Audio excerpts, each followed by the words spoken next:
ஒரு குழந்தை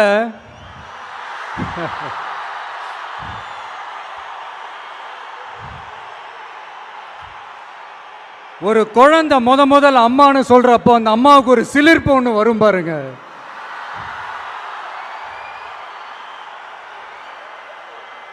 அந்த சிலிர்ப்பு எப்படி இருந்துச்சுன்னு அந்த அம்மாவை கேட்டால் அவங்களால தெளிவாக விளக்கி சொல்ல முடியும்.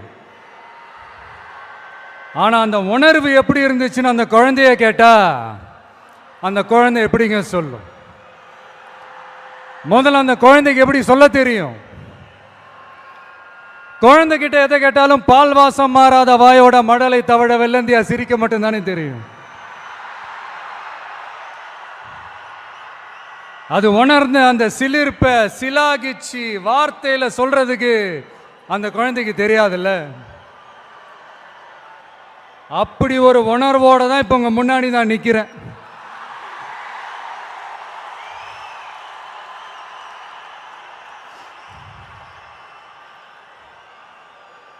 ஆனா அதே நேரத்தில் அம்மா கிட்ட கூட தன்னோட உணர்வை சொல்ல தெரியாம சிரிக்கிற அந்த குழந்தைக்கு முன்னால ஒரு பாம்பு வந்து படம் எடுக்குதுன்னு வைங்களேன், என்ன நடக்கும்? யார் முன்னாடி அப்படி ஒரு பாம்பு வந்து நின்னாலும் அலர் அடிச்சுட்டு ஓடுவாங்க. பாம்பை கண்டா படையை நடுங்கும்னு ஒரு பழமொழியே இருக்கு. ஆனா அந்த குழந்தை என்ன செய்யும் தெரியுமா? தன்னோட அம்மாவை பார்த்து சிரிச்ச அதே சிரிப்போட கொஞ்சம் கூட அலட்டிக்காம அந்த பாம்பையும் சிரிச்சுக்கிட்டே தன்னோட கையில பிடிச்சி விளையாட ஆரம்பிக்கும்.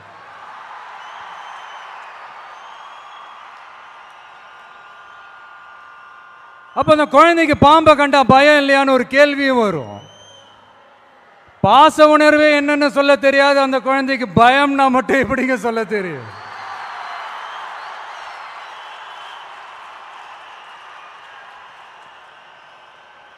இங்க அந்த பாம்பு தான் அரசியல்.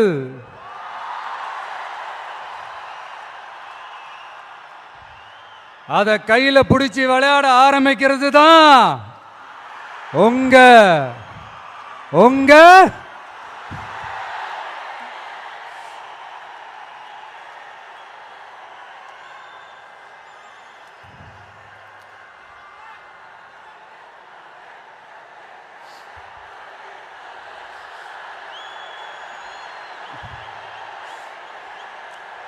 அரசியலுக்கு நாம குழந்தை தான், இது அடுத்தவங்களோட கமெண்ட். ஆனா பாம்பா இருந்தாலும் பயம் இல்லைங்கிறது தான் இங்க நம்மளோட கான்பிடன்ஸ்.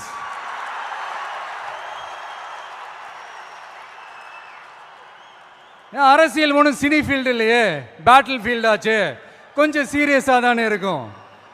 அதனால பாம்பா இருந்தாலும் பாலிடிக்ஸா இருந்தாலும் கையில் எடுக்கணும்னு முடிவு பண்ணதுக்கு அப்புறம் சீரியஸ்னஸோட கொஞ்சம் சிரிப்பையும் சேர்த்து கலந்து செயல்படுறது தான் நம்மளுடைய ஸ்டைலு, நம்மளுடைய ரூட். ஏன்னா அப்படி செயல்பாட்டில் இறங்கினாதான் இந்த ஃபீல்டில் எக்ஸிஸ்ட் ஆக முடியும், ஒரு எனர்ஜியோட இருக்கவும் முடியும், எதிராக நிற்கிறவங்கள டேக்கிள் பண்ணவும் முடியும். இந்த தாறுமாற ஆடுற ஆட்டம்லாம் இது இல்லை, தத்துவத்தோட ஆட வேண்டிய ஆட்டம். அப்படி இப்படிலாம் சும்மா பேருக்கு சொல்லி கூச்சலும் போட முடியாது இல்லையா? கவனமாக தான் களமாடணும். அதனால்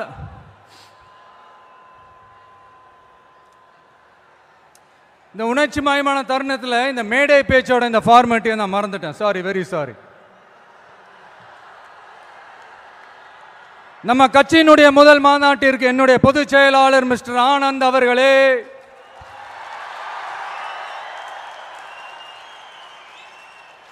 பொருளாளர் திரு வெங்கட்ராமன் அவர்களே, இணை கொள்கை பரப்பு செயலாளர் திருமதி தாகிரா அவர்களே, தலைமை நிலைய செயலாளர் திரு ராஜசேகர் அவர்களே. ஆமா, எதுக்குங்க இந்த அவர்களே அவர்களே இவர்களே எல்லாம்?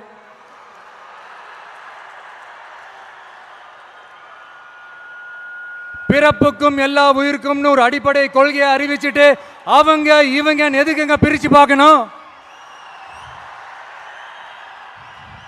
மேடையில் இருந்தாலும் சரி, மேடைக்கு முன்னாடி இருந்தாலும் சரி, இந்த நான் நீ நாங்க நீங்க அப்படின்றதெல்லாம் கிடையாது. நாம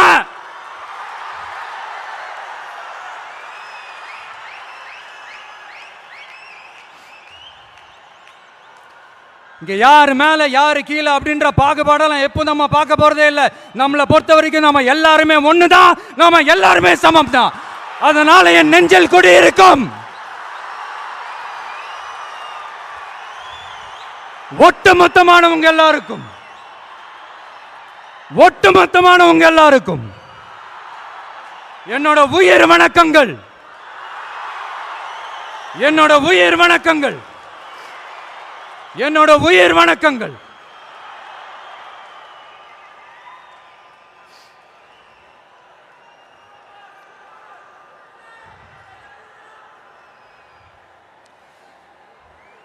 இது வரைக்கும் ஆடியோ லான்ச் மேடையில் மீட் பண்ணோம். இப்போ ஒரு அதிரடி சேஞ்ச். இப்போ நம்ம மீட் பண்ணுறது அரசியல் மேடையில், ஒரு பொலிட்டிக்கல் ஸ்டேஜில். இந்த அரசியல்னாலே இந்த கோபமாக கொந்தளிச்சாதான் ஏதோ புரட்சி பண்ண வந்தவங்கன்னு முன்னாடிலாம் ஒரு கான்செப்ட்லாம் இருந்துச்சு.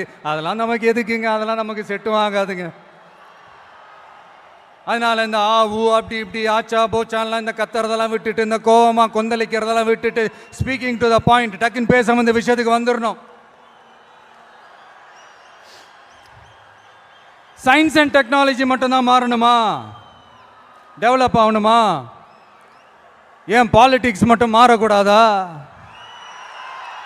டெவலப் ஆகக்கூடாதா? மாறணும். இல்லைனா இந்த நியூ வே வேர்ல்டு மாத்திரும். இங்க எப்பவுமே மாறாதது மனுஷ பிறப்பு, பசி, வேலை, உழைப்பு, பணம், இந்த மாதிரி சிலது மட்டும்தான். இன்னைக்கு இருக்கிற ஜென்ரேஷனை பற்றி தெளிவாக புரிஞ்சுக்கிட்டாதான் எதுவுமே ஈஸியாக முன்னெடுத்து வைக்க முடியும். அப்படி ஒரு பாயிண்ட்டுக்கு வந்ததுனால தான் நம்மளுடைய இந்த ஸ்பீச்சும் இந்த மணிக்கணக்காலாம் இருந்துடக்கூடாதுன்னு முடிவெடுத்தோம். இந்த புள்ளி விவரம் புலியால நம்ம கதற போகிறதும் இல்லை. இந்த வேர்ல்டு ஹிஸ்டரி, வேர்ல்டு லிட்ரேச்சர்னு கோட்ஸ் மேலே கோட்ஸை சொல்லிக்கிட்டு ஏதோ MP3 ஆடியோவை ஆன் பண்ணி விட்ட மாதிரி பேச போகிறதும் இல்லை. இங்க ஆல்ரெடி இருக்கிற அரசியல்வாதிகளை பத்தி அதிகமா பேசி டைம் வேஸ்ட் பண்ண போறதும் இல்லை. அதுக்காக மொத்தமா கண்ணை மூடிக்கிட்டு இருக்க போறதும் இல்லை.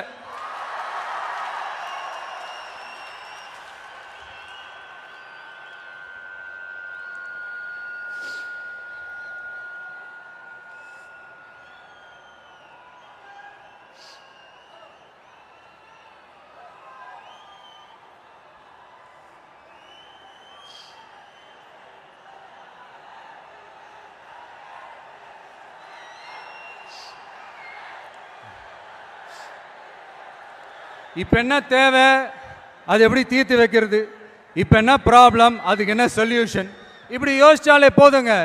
இப்படி யோசிச்சதை ஷார்ட் அண்ட் ஸ்வீட்டாக நம்ம மக்கள்கிட்ட நம்ம எடுத்து சொன்னாலே போதும், அவங்களுக்கு நம்ம மேலே கான்ஃபிடென்ஸ் வரும். அதுவும் இல்லாமல் அரசியலை நம்பிக்கை தர்றது இந்த கொள்கை கோட்பாடுகள் தானே. அது யாருக்கிட்ட இருந்து எடுக்க போகிறோம், எப்படி அடாப்ட் பண்ண போகிறோம், எந்த ரூட்டில் அப்ளை பண்ண போகிறோங்கிறத மக்கள்கிட்ட நம்ம தெளிவாக சொல்ல வேண்டியது நம்மளோட கடமை இல்லையா? அப்படி நம்மளுடைய கொள்கை தலைவர்கள், நம்ம ஃபாலோ பண்ண போகிற தலைவர்கள், நம்மளுடைய வழிகாட்டிகள் யார் யாருன்னு இப்போ நம்ம சொல்ல போகிறோம். அவங்க வேற யாரும் இல்லை, இந்த மண்ணில் வாழ்ந்தவங்க தான், இந்த மண்ணுக்காக வாழ்ந்தவங்க தான், இந்த மண்ணுக்கு அங்கீகாரம் வாங்கி தந்தவங்க தான். அதனாலேயே இந்த மண்ணோட அடையாளமாகவும் மாறி போனவங்க தான். எஸ், பகுத்தறிவு புரட்சியாளர் தந்தை பெரியார்.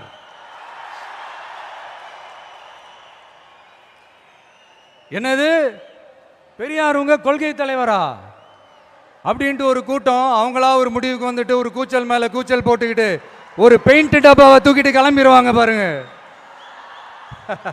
இந்த பெயிண்ட் டப்பா பிசினஸுக்கு நான் அப்புறம் வரேன். ஆமா, பெரியார் எங்க கொள்கை தலைவர். எப்படி, ஏன்? பெரியார் சொன்ன கடவுள் மறுப்பு கொள்கையை மட்டும் நாங்க கையில் எடுக்க போறதே இல்லை. எங்களுக்கு அதில் உடன்பாடும் இல்லை. யாரோட கடவுள் நம்பிக்கைக்கும் நாங்க எதிரானவங்க இல்லை.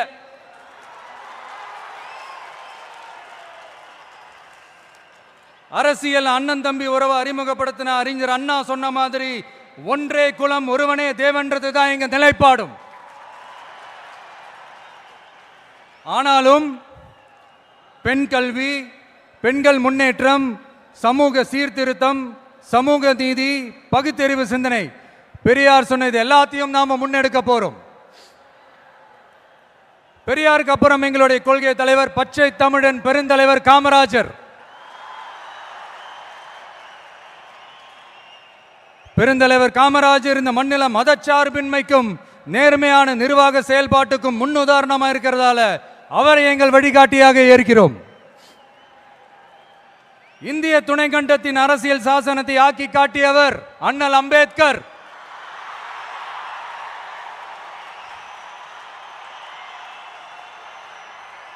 இந்தியாவில் இந்த பேரை கேட்டாலே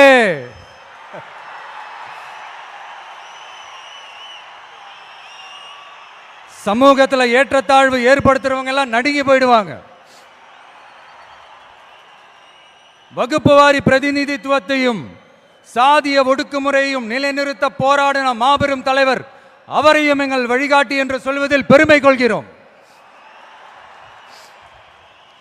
பெண்களை கொள்கை தலைவர்களாக ஏற்று களத்தில் வரும் முதல் அரசியல் கட்சி நம்ம தமிழக வெற்றி கழகம் தான்.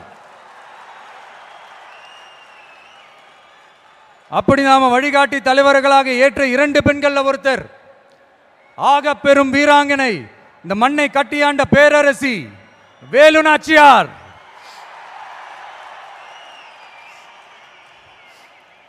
சொந்த வாழ்க்கையோட சோகத்தை கூட மறந்துட்டு இந்த மண்ணுக்காக வாளேந்தியும் வேலேந்தியும் போர்க்களம் புகுந்த ஆணை காட்டிலும் வீரமான வேகமான வீர புரட்சியாளர் தான் நம்ம வேலு நாச்சியார். இன்னொருத்தர் முன்னேற துடிக்கிற சமூகத்தில் பிறந்து இந்த மண் பின்தங்கிட கூடாது என்பதற்காக அதோட முன்னேற்றத்திற்காக பாடுபட்ட அஞ்சலை அம்மாள். சொத்தை இழந்தாலும் சுயநலம் பார்க்காம இந்த மண்ணுக்காக இந்திய சுதந்திர போராட்ட களத்தில் இறங்கி களமாடிய புரட்சி பெண்மணி தான் நம்ம அஞ்சலை அம்மாள். ஸோ இவங்க தான் நம்ம கொள்கை தலைவர்கள். இவங்களை நாம உறுதியாக பின்பற்றுவதே நமது மதச்சார்பின்மைக்கும் சமுதாய நல்லிணத்திற்குமான மிகப்பெரிய சான்றாக இருக்கும். ஸோ மை டியர் ஃப்ரெண்ட்ஸ், உங்ககிட்ட ஒரு தனிப்பட்ட வேண்டுகோள். இந்த மற்றவங்க பின்னாடி மற்றவங்க கூட நிற்கிறவங்கள பார்த்து சொல்ற மாதிரி நம்மளை பார்த்து யாரு விசில் அடிச்சாங்க குஞ்சுன்னு சொல்லிடக்கூடாது. நம்மளுடைய கொள்கை கோட்பாடுகளையும் வழிகாட்டி தலைவர்களையும் மனசுல நிறுத்தி நாம செயல்படுறத பார்த்து இவங்க வேகமானவங்க ஆனா விவேகமானவங்கன்னு சொல்லணும். எல்லாரும் அப்படி சொல்ல வைக்கிற மாதிரி நாம செயல்படணும். எஸ், சொல்லல முக்கியம், செயல் செயல் செயல் தான் முக்கியம்.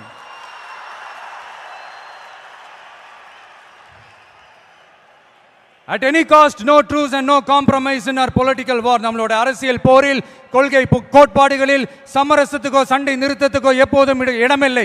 அதுக்காக நாம் இந்த வெறுப்பு அரசியல் எப்பவும் கையில் எடுக்க போறதே இல்லை. எதை நினைச்சு அரசியலுக்கு வந்திருக்கோமோ அப்படி நினைச்சத கொஞ்சம் கூட பிசிறலாம செஞ்சு முடிப்போம். அது வரைக்கும் நெருப்பாதான் இருப்போம். என்ன நண்பா, என்ன நண்பி, சாரி என்ன தோழா, என்ன தோழி,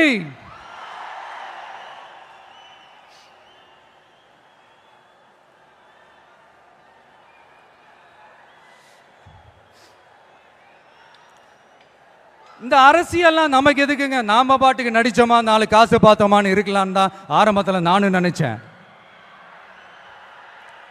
ஆனா நாம மட்டும் நல்லா இருக்கணும்னு நினைக்கிறது சுயநலம் இல்லையா?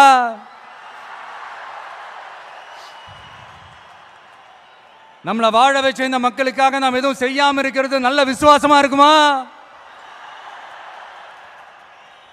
ஒரு லெவலுக்கு மேல காசு சேர்த்து என்ன செய்ய போறோம்?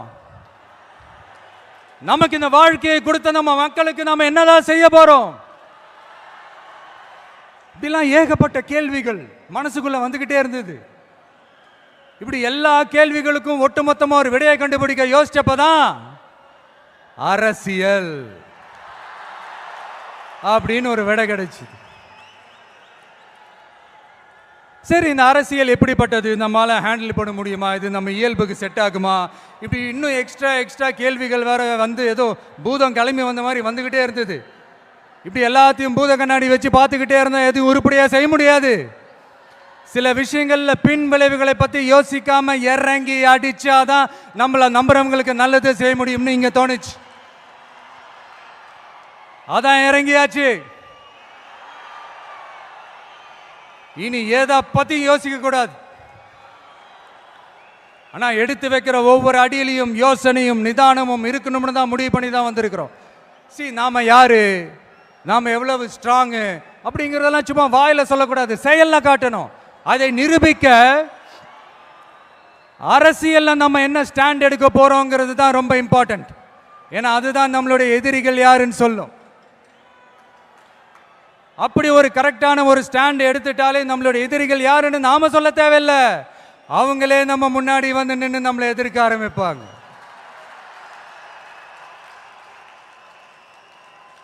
எதிரிகள் இல்லாத வெற்றி வேணும்னா இருக்கலாம், ஆனா களம் இருக்க முடியாது. அந்த களத்துல நம்ம வெற்றியை தீர்மானிக்கிறது நம்மளுடைய எதிரிகள் தானே. நாம கட்சி அனௌன்ஸ் பண்ணப்பவே, அதாவது பிறப்புக்கும் எல்லா உயிருக்கும்னு திருக்குறளோட உயிர் நாதத்தை நம்மளுடைய அடிப்படை கோட்பாடா கொள்கையை அறிவிச்சப்பவே நம்மளுடைய உண்மையான எதிரி யாருன்னு டிக்ளேர் பண்ணிட்டோம். பிறப்பை வச்சு ஏற்றத்தாழ்வு இல்லவே இல்லை, அது கூடவே கூடாதுன்னு ஒரு சமதர்ம சமத்துவ கொள்கையை கையில் எடுத்தப்பவே இங்க கொஞ்சம் கதறல் சத்தம் கேட்க ஆரம்பிச்சது.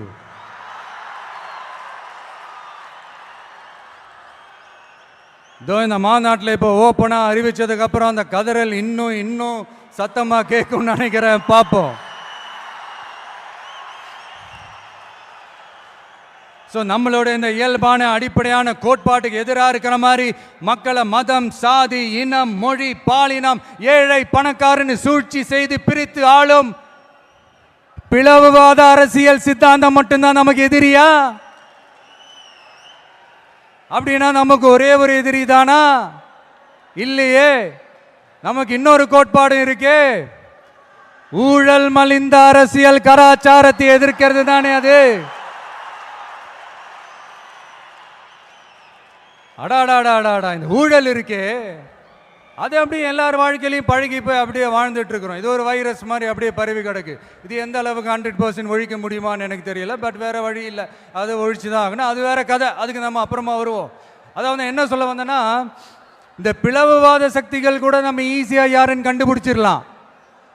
ஏன்னா அது ஒரு மதம் பிடிச்ச யானை மாதிரி.